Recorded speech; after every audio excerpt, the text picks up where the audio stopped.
حضرت مسیح علیہ السلام میں بار بار حق کے تعلق ہوتے ہیں، مخاطب ہوتے ہیں، اس کا مطلب ہے کہ اس کے قرآنی اصطلاح اور اسلامی اصطلاح حق کیا ہے؟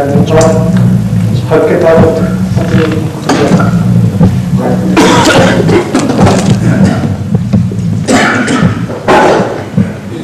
لفظ حق کے مختلف معنی ہیں.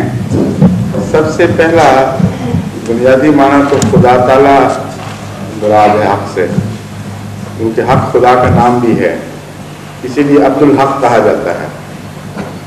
اور سچائی کا سرچشمہ اللہ ہے، چونکہ اس لیے خدا کا نام الحق ہے. اور حق عام سچائی کو بھی کہتے ہیں.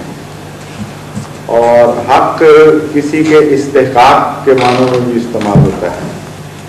کوئی شخص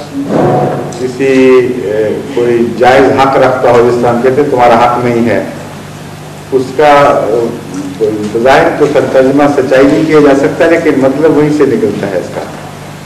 کوئی چیز کوئی ڈیزرو کرتا ہو تو کہتے ہیں اس کا حق ہے. تو اسی طرح حق عربی زبان میں اور بھی مختلف شیڈز میں مختلف سچویشنز پر استعمال کیا جاتا ہے، لیکن ادب میں، لیکن سب کے اندر بنیادی مشترک وجہ سچائی کی پائی جائے گی. ٹروتھ جس کو کہتے ہیں، وہ جس معنی میں جہاں پائی جائے گی وہاں حق کے معنی پائے جائیں گے.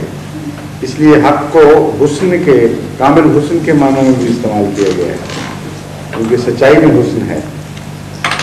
بس یہ مختلف معنی ہیں. اب حق کے طالبوں سے مراد اول تو حضرت مسیح علیہ السلام نے جہاں لکھا ہے وہاں تو خدا کے طالب مراد ہے اول طور پہ، اور جو خدا کے طالب ہیں وہ سچائی کے طالب نہیں ہیں، ورنہ تو خدا کے طالب ہو ہی نہیں سکتے.